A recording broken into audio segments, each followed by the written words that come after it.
She posted on Instagram, "Settling for less because I'm tired of being alone," with a photo of us. I didn't text, didn't call, just packed my things and left. She came home to an empty apartment and a note. "Hope you find more. You're settling alone now."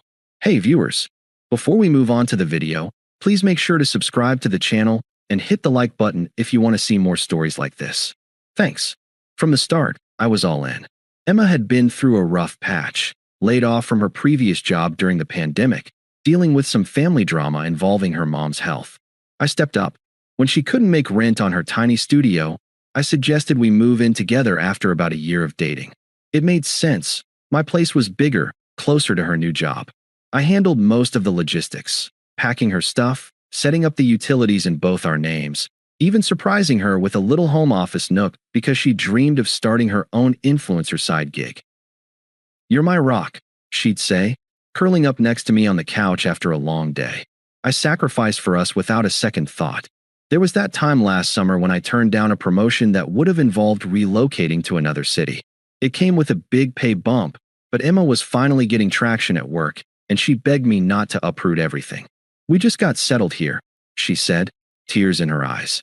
"I need stability right now." So I stayed, content with my current role. I figured we'd build towards something bigger together, maybe a house, travel plans. I even started a savings account for a future trip to Europe, her dream destination. I'd add to it quietly, imagining her face when I'd surprise her with tickets. But looking back, there were cracks. Emma spent more and more time on her phone, scrolling Instagram endlessly. She'd post these curated shots of her outfits, coffee runs, gym selfies. I didn't mind, it was her passion. But she'd make these offhand comments that stung a little. "Ugh, another Friday night in? My feed is full of people at rooftop parties." Or, "Why don't we ever do spontaneous stuff like my friends?" I'd brush it off, plan a date night, dinner at that new Italian place, tickets to a concert. She'd seem happy in the moment, but then back to the screen. Things escalated subtly over the last few months. She'd stay out late for networking events or girls' nights, coming home buzzed and distant. I'd ask how it went, and she'd wave it off with, "Oh, just boring work talk."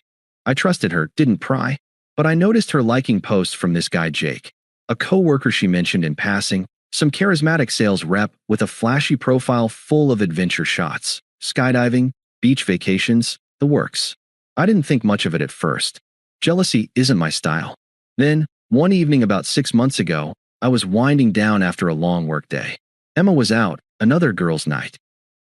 I grabbed my phone to order takeout and absent-mindedly opened Instagram. Her story popped up first, a photo of us from our last date night, me smiling with my arm around her at a cozy cafe. The caption hit like a gut punch. "Settling for less because I'm tired of being alone," with a heart emoji, like it was some cute, relatable vibe. I stared at it for what felt like hours. Settling for less? Me? The guy who'd been her safety net, her cheerleader?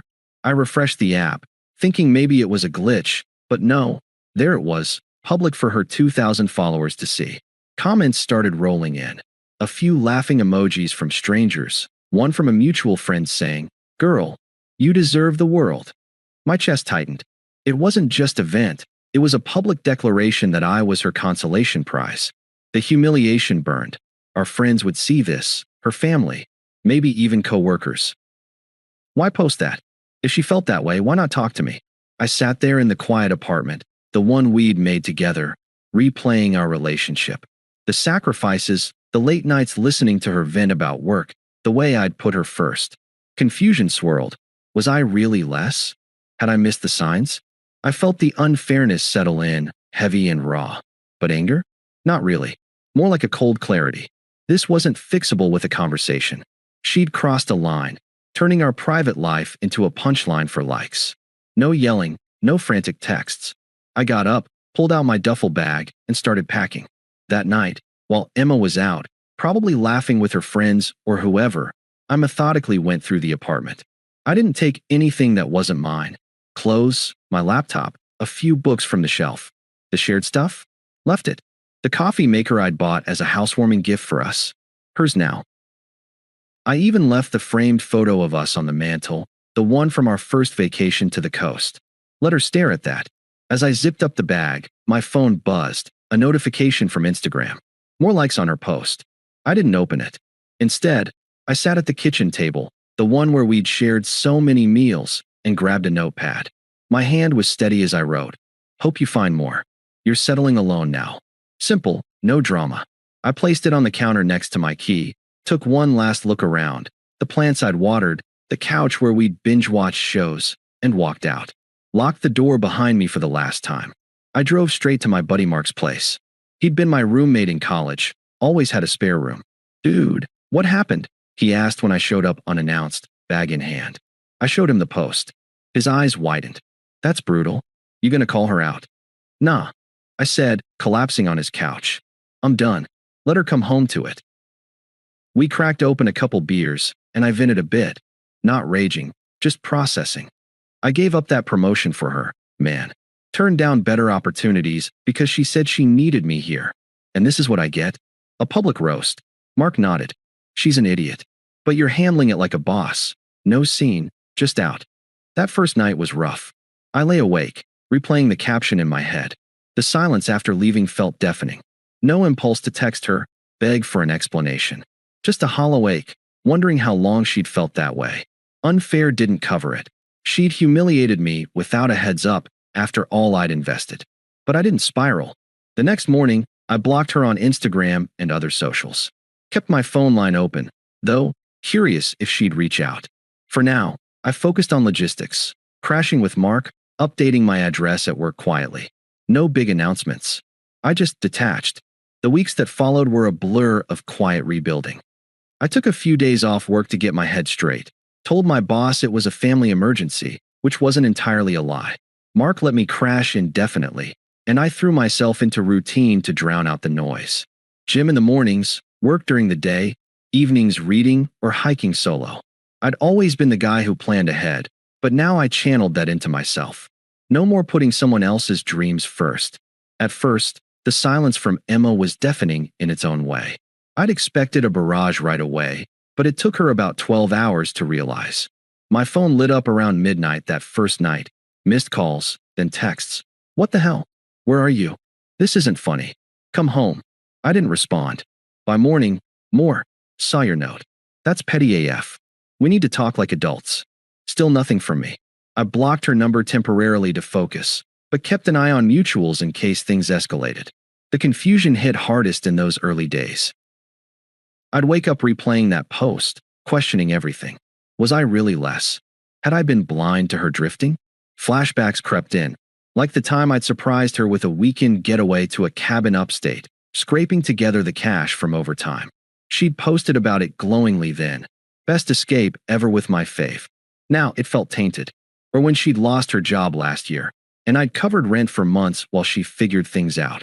I'd cooked dinners, rubbed her shoulders, assured her we'd get through it. And for what? To be her safety net until something better came along? I sat with the unfairness, letting it simmer without boiling over. No drunken rants to friends, no social media subtweets. Just me, processing. Mark checked in. You good, bro? This sucks. I'd nod, say, yeah, it does. But I'm not going back. Slowly, the vulnerability faded. I started seeing a therapist, online sessions, nothing dramatic. She helped me unpack how I'd ignored red flags, like Emma's constant comparisons to her influencers' lives. You deserve someone who sees you as the prize, the therapist said. It stuck. About a month in, karma started creeping up on her. I heard bits through the grapevine, didn't seek it out, but our circle was small. That post. It backfired spectacularly. A couple mutual friends messaged me privately. Dude, saw him as IG. That's messed up. You okay? One even screenshot comments where people called her out. If he's less, why post him at all? Shady. Her likes dropped. A few unfollows from our group. Turns out, she'd been venting to her girls about feeling stuck, but the post made it public ammo. Then the real unraveling. Jake. Yeah, the co-worker with the adventure feed. From what I pieced together via a neutral friend, she'd been texting him for weeks before the post, emotional cheating, flirting under the guise of work chats. The post was her way of testing waters, maybe justifying a jump. After I left, she dove in. Quit her job impulsively for a fresh start, moved in with him temporarily. But Jake? Total facade. His adventures were funded by debt. He was unstable, bouncing between gigs. He used her for the ego boost, paraded her on his stories as his muse, then bailed when she got clingy. Ghosted her after a blowout fight. Left her with half his rent bill she couldn't cover. Emma spiraled. Lost the apartment. We'd been month to month, and without my income, she couldn't renew. Moved back with her toxic family. Her mom, who enabled everything, and a sister who'd always been jealous of our setup. Job hunt tanked. Her rep in the fashion scene took a hit when the post resurfaced in group chats. Unprofessional, they said. She tried pivoting to full-time influencing, but her content flopped. Desperate sponsored posts that screamed try hard. Friends distanced. The ones who'd liked the post initially? Radio silent now that the truth was out. Meanwhile, I was rising. Landed that promotion I'd passed on before. Ironic, right? It involved some travel, but I embraced it. Hit the gym hard. Dropped 15 pounds. Felt sharper. Started dating casually. Nothing serious. But it reminded me I wasn't less. One night, about 3 months post-exit, I unblocked her number. Curiosity, mostly. The flood came soon after. It started subtle. A text at 2 a.m. Hey, can we talk? I miss you. Ignored. Then calls the next day, voicemails. Please pick up. That post was stupid. I was drunk and venting. Didn't mean it like that. Still nothing from me. A week later, escalation. She showed up at Mark's door, disheveled, eyes red. Mark texted me a heads up. I was home, but let him handle it initially. Tell him to come out. I heard her say through the door. This is ridiculous. Mark, he's not interested, Emma. You should go. She pounded once. Fine, but tell him I'm sorry. Jake was a mistake. He yelled at me, controlled everything. I realize now what I had with you. I stepped out then, calm as ever. She lit up for a second, then faltered, seeing my expression, detached, not the old welcoming one. Emma, I said evenly. What do you want? Her voice cracked. To fix this. I was scared of being alone, okay? That's why the post. But it blew up, and now everything's falling apart. My job's gone. Jake dumped me like trash. Mom's driving me crazy. Please, let's just talk. We were good together. I leaned against the doorframe. You said you were settling for less. Sounds like you found your more, and it didn't work out. Not my problem. But I didn't mean you. It was about my life, the routine. Come on, you know me. Do I? The public humiliation says otherwise. She teared up. I'm begging here. Give me another chance. I'll delete the post, everything. No. That set her off a bit, true colors peeking. You're being so cold. After everything? Fine, be petty. But you'll regret this when you're alone too. I shut the door without another word. Blocked again. But she didn't stop. Her family got involved. Toxic as hell. Her mom called from an unknown number. Young man, you're overreacting to a silly post. Emma's hurting. Be a gentleman and hear her out. I hung up. Her sister messaged on LinkedIn. Of all places, grow up. She's better off without you anyway. But she wants you back. Don't make her beg. Desperation ramped up. Voicemails turned frantic. I can't sleep, can't eat. Jake was abusive, threw my stuff out. I'm at my mom's, but it's hell. Remember when you helped me through tough times? Help me now. Then angry, ignoring me? Real mature. You think you're better? Enjoy your boring life. A mutual friend, pressured by her, texted, Hey, Emma's a mess. Maybe coffee to clear the air. I replied, No thanks. Appreciate the concern. By month 5, she'd hit rock bottom. Showed up at my office lobby. Security buzzed me. I went down firm. Emma, stop this. She was pleading now, makeup smudged. I admit it. I was manipulative, hypocritical. Thought Jake was exciting, but he used me. Now I'm broke, alone. Please, I see what I lost. We can start over. Her words echoed her post, settling, tired of alone. Hypocrisy glaring. I shook my head. Your choices, your consequences. Goodbye. The showdown came at our mutual friend Sarah's birthday party, about 5 months after I'd left. Sarah had invited me weeks earlier. Neutral ground. She said, no drama promised. I almost skipped it, but I'd started seeing Lily by then, a graphic designer I'd met through work. She was genuine, low-key, the opposite of Emma's chaos. We decided to go together. It felt like a step forward. The party was at a rooftop bar downtown. String lights, music thumping, our old circle mingling. I was mid-conversation with Mark when I spotted Emma across the room. She looked rough, hair unkempt, dress ill-fitting, nursing a drink alone. No Jake in sight. Our eyes met. She beelined over, weaving through the crowd like a woman on a mission. "Hey," she said, voice shaky but insistent. Lily tensed beside me, but I stayed composed, introducing her casually. "This is Lily." Emma ignored that, eyes locked on me. "Can we talk? Privately? Please, it's important." I shook my head. "Here's fine." "What?" She glanced at Lily, then plunged in. "I know I've been blowing up your phone, but I mean it. I messed up big time. That post was the dumbest thing I've ever done.